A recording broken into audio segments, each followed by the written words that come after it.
नमस्कार दोस्तों, कैसे हैं आप लोग। उम्मीद करता हूं आप लोग बहुत अच्छे होंगे और आपकी तैयारी बहुत अच्छे से चल रही है। जैसे कि आपको पता है UPSSC से जुड़े सभी अपडेट हम लेकर आपके सामने उपस्थित होते हैं और आज जो अपडेट है वो बहुत ज़्यादा इंपॉर्टेंट अपडेट है उन सभी बच्चों के लिए जो काफ़ी लंबे अरसे से इंतज़ार कर रहे हैं अपने टाइपिंग टेस्ट का और साथ ही साथ एग्ज़ाम डेट के लिए। तो आज हम बात करने वाले हैं कनिष्ठ सहायक 1262 के लिए, जो कनिष्ठ सहायक पोस्ट थी 1262, जिसके लिए अप्रोक्सीमेटली 15,174 लोगों को क्वालिफाई किया गया। 15,174 कैंडिडेट पास किए गए किसके लिए, टाइपिंग टेस्ट के लिए। टाइपिंग टेस्ट के लिए क्वालिफाई किए गए और ये रिजल्ट काफ़ी समय पहले आ चुका है और बच्चे तैयारी करते करते ऊब चुके हैं। और वहीं पर साथ ही साथ हम बताएं कनिष्ठ सहायक के बारे में बात करें। 5512 पोस्ट पर ये वैकेंसी निकली थी। 5512 पोस्ट पर जो है ये वैकेंसी निकली और इसकी एग्ज़ाम डेट के लिए बच्चे जो है काफ़ी समय से इंतज़ार कर रहे हैं कि कब तक इसकी एग्ज़ाम डेट आएगी। ठीक है, तो इसी पर आज हम बात करने वाले हैं पूरे आंकड़ों के साथ। ठीक है, अगर वीडियो आपको पसंद आए तो चैनल को सब्सक्राइब कर देंगे। चैनल को सब्सक्राइब करने के साथ साथ लाइक और शेयर करना ना भूलें, क्योंकि आपको ऐसी न्यूज़ अगर चाहिए तो उसके लिए जो है आपको चैनल को एक तो विजिट करके रखना चाहिए और साथ ही साथ जो है आपको ये भी पता होना चाहिए कि कौन सा एक ऐसा चैनल है जो आपको समय समय पर अपडेट कराता है। चलिए तो शुरू करते हैं, आज का सेशन क्या है। तो देखिए, हम सबसे पहले बात करने वाले हैं यहाँ पर कनिष्ठ सहायक यानी कि जूनियर असिस्टेंट कितने पर, हम 1262 में। किस पर, 1262 पर। जैसा आप लोगों को पता है कि इसका क्वालिफाई जो किए गए थे 15,174 लोगों को क्वालिफाई किया गया। किसके लिए, टाइपिंग के लिए। टाइपिंग के लिए क्वालिफाई किया गया। टाइपिंग वहीं पर अगर हम बात करें तो हिंदी की टाइपिंग जो है वो, हिंदी की जो टाइपिंग है वो 25 वर्ड है। हिंदी की जो टाइपिंग है वो कितनी है, 25 वर्ड पर मिनट। और ये 5 मिनट की टाइपिंग है। कितने की, 5 मिनट की टाइपिंग है। ठीक है, क्वालिफाई नेचर की है। इंग्लिश की जो टाइपिंग की बात करें तो 30 वर्ड पर मिनट आपकी है और 5 मिनट की यही टाइपिंग होगी।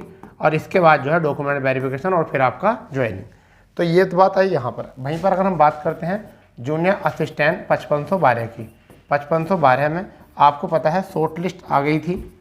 शॉर्ट लिस्ट, ठीक है। शॉर्ट लिस्ट आने पर कितने, 2,43,000 अप्रोक्सीमेटली इतने बच्चों को मेंस एग्ज़ाम के लिए जो है वो क्या किया गया है, क्वालिफाई किया गया। अभी मुख्य परीक्षा यहाँ होनी बाकी है।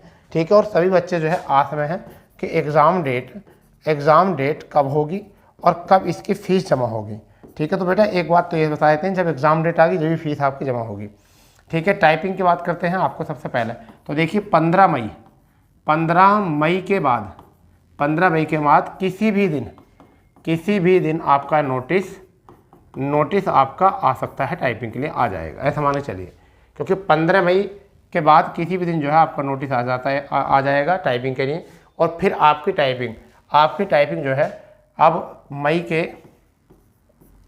लास्ट में लग सकती है, लास्ट में, वरना तो फिर 4 जून के बाद आपकी टाइपिंग लगाई जाएगी। क्यों, देखिए कारण ये है, अभी तो चल रहे हैं आपके डीबी, अभी के चल रहे हैं डीबी चल रहे हैं। और डीबी जो है वो कब तक रहेंगे आपको पता है, 17 मई तक आपके डीबी रहेंगे।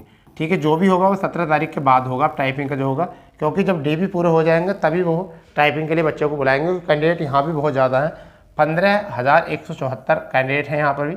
ठीक है, और साथ ही साथ जो है आपकी टाइपिंग जो है वो कराएंगे बहुत। इसलिए आप अपनी तैयारी बरकरार रखिए कि ऐसा ना हो कि आप टाइपिंग की डेट तो पूछते रह जाओ, परंतु एग्ज़ाम जब देने जाओ, टाइपिंग जब देने जाओ तो टाइपिंग ना निकले। ठीक है, तो इसलिए जो भी बच्चे हैं इसमें लगे हुए उनको तो ज़्यादा इच्छाएँ होनी नहीं चाहिए ऐसी, और वो टाइपिंग है तो टाइपिंग पर लगे रहो। बस उनको तो ये है कि बस अंतिम पड़ाव आपका बचा है वो भी टाइपिंग तो इस पर ही लगे रहो और ज़्यादा सोचना नहीं है, ना किसी पर ज़्यादा बात करनी है। ठीक है, 15 मई के बाद जो है लेटर जो है वो आपका किसी भी दिन जारी किया जा सकता है। ये जो हमें न्यूज़ मिली है उसी के माध्यम से हम बता रहे हैं।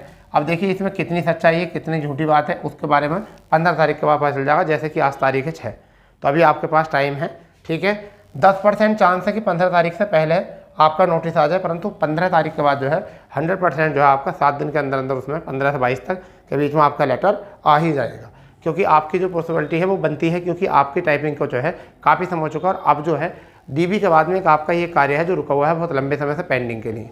ठीक है, अब वहीं पर बात करते हैं जूनियर असिस्टेंट वाले बच्चे काफ़ी परेशान हैं, जबकि यहाँ से विभागों की तरफ से दबाव है, इनको चाहिए क्लर्क बहुत जल्दी। ठीक है, शॉर्ट लिस्ट इस वजह से ठीक ठाक टाइम पर कराएगी, ज़्यादा लंबे समय तक खींचा नहीं गया शॉर्ट लिस्ट को। फिर भी जितना देखा जाए जैसे भर्ती खींची जा रही है 2,43,000 काफ़ी बड़े संख्या में यहाँ कैंडिडेट हैं। तो यहाँ कोई भी एजेंसी जो है जब एग्ज़ाम कराएगी तो सोच समझ के एग्ज़ाम कराएगी, क्योंकि 2,43,000 इतनी बड़ी संख्या में जो है UPSSC अब कुछ दिनों से जब से पैट आया 2021 से इतनी बड़ी संख्या में जो है एग्ज़ाम करा नहीं रही। तो इसके लिए एजेंसी जो है अच्छे तरीके से व्यवस्था देखिए। वैसे भी अपने राज्य में जो है पेपर लीक खूब चल रहा है। अब पेपर लीक खूब चल रहा है, खूब पेपर लीक हो जाता है किसी भर्ती का, देखो खूब चर्चा सुनने में आ रही है। तो इसलिए UPSSC आयोग भी यानी कि UPSSC आयोग भी ये सोचेगा कि हमारा पेपर लीक ना हो और हमारे ऊपर कलंक ना आए इस चीज़ का। तो एग्ज़ाम डेट की अगर हम बात करें तो देखिए सबसे पहले एग्ज़ाम डेट जो है वो आपका एग्ज़ाम जो होने की संभावना है जुलाई के लास्ट वीक में आपके होने की संभावनाएं हैं। जुलाई लास्ट वीक में आपके होने की संभावनाएं नहीं, लगभग ऐसा मानना चाहिए 99.99% आपके चांसेस ऐसे लग रहे हैं कि जुलाई के लास्ट वीक करा देंगे। ठीक है, फिर भी अपनी तैयारी रखिए। अगर 1-2% 10-5 दिन ऊपर नीचे होता तो कोई फर्क नहीं पड़ता। जुलाई से अगर एक सप्ताह ऊपर भी खिंचता, अगस्त ही पहुंच जाता है तो कोई दिक्कत नहीं है। तैयारी जितनी बेहतर होगी इतना बढ़िया है। ठीक है, परंतु रही इसकी एग्ज़ाम डेट की कि कब तक जारी होगी, इसका नोटिस कब तक जारी होगा। तो तुम्हें पता है जब भी एग्ज़ाम डेट होता है तो उससे कम से कम 20 दिन पहले जो है आपका 20 दिन पहले जो है आपको लेटर मिल जाता है, ऑफिशियल लेटर मिल जाता है। तो कहने का मतलब यह है कि अगर आपकी पॉसिबिलिटी जो बनती है वो कब से बनती है, वो बनती है 15 जून के बाद। आपकी जो पॉसिबिलिटी होती है 15 जून के बाद बनती है। 15 से आपके 18 जून के बाद आपकी जो है पॉसिबिलिटी बनती है कि आपका कोई लेटर जो है यहाँ आए एग्ज़ाम डेट के लिए। फिर उसमें क्या होता है 20-22 दिन वो इसलिए देते हैं ज़्यादा कि जिससे कि आप अपनी फॉर्म फिल जो है जो आपका फॉर्म फिल किया गया था मेंस के लिए, तो अब तो फॉर्म कोई फिल होगा नहीं, अब तो सीधा लिंक आएगा और उस पर आपको केवल क्या करना है, फीस जमा करनी है 200 रुपये। ठीक है, आपको कुछ बच्चे कह रहे हैं सर मेंस एग्ज़ाम का फॉर्म भरा जाएगा, ये होगा, कोई फॉर्म नहीं भरा जाएगा, केवल आपको क्या करना है 200 रुपये आपको पे करने हैं, यानी कि मेंस एग्ज़ाम की फ़ीस जाएगी वो आपकी, तो उसमें क्या करना है आपको 200 रुपये पेमेंट करने हैं। परंतु वो जब तक रहती है डेट, जब तक आपका एग्ज़ाम नहीं होता है, और जब वो डेट आ जाती है और जब तक एग्ज़ाम नहीं होता उस दिन तक किसी भी दिन जो है आप 200 रुपये जमा करके अपना एडमिट कार्ड निकाल सकते हो। ठीक है, 200 रुपये जमा करके आप एडमिट कार्ड निकाल सकते हो। तो इसकी पॉसिबिलिटी ये है। तो आपके लिए दोनों ये बहुत बड़ी नौकरी है और आप भली भांति जानते हैं जूनियर असिस्टेंट के लिए कि जूनियर असिस्टेंट कितनी अच्छी जॉब है उत्तर प्रदेश में, जूनियर असिस्टेंट कितनी अच्छी जॉब है उत्तर प्रदेश राज्य में, आप समझते हो। यानी कि जो और अदर वैकेंसी में नौकरी कर रहे हैं, अलग स्टेट में भी नौकरी करते हैं, उनकी पहली चॉइस जो होती है वो उत्तर प्रदेश में आकर जूनियर असिस्टेंट करने की होती है। क्यों? क्योंकि जो यूपी के लोग हैं और सेना में है कहीं, तो वो मतलब सोचते हैं कि सेना की नौकरी छोड़कर और जूनियर स्टैन अप्लाई करें। जैसे हमारे 2-3 स्टूडेंट ऐसे थे जिन्होंने यहाँ तक कि स्टैनो की नौकरी छोड़कर CRPF स्टैनो की नौकरी छोड़कर भी जूनियर स्टैन की नौकरी पकड़ी पिछली वाली भर्ती में, समझ गए नहीं। CRPF क्लर्क के एक बच्चे ने नौकरी छोड़कर जो है जूनियर स्टैन की नौकरी पकड़ी। तो इससे आपको पता चल जाना चाहिए कि नौकरी में कितना दम है इसमें और कितना आराम है, अपने स्टेट में रहोगे और कितना बढ़िया है। तो इसी चीज़ को लेकर जो है आपकी तैयारी जो है बहुत अच्छे दर्जे की होनी चाहिए दोनों में ही। ठीक है, तो ये था आज का अपडेट। बहुत सारे बच्चे परेशान हो रहे थे, मैंने सोचा कुछ तो बच्चों को बताया जाए जिससे कि उनको एक आस बनी रहे।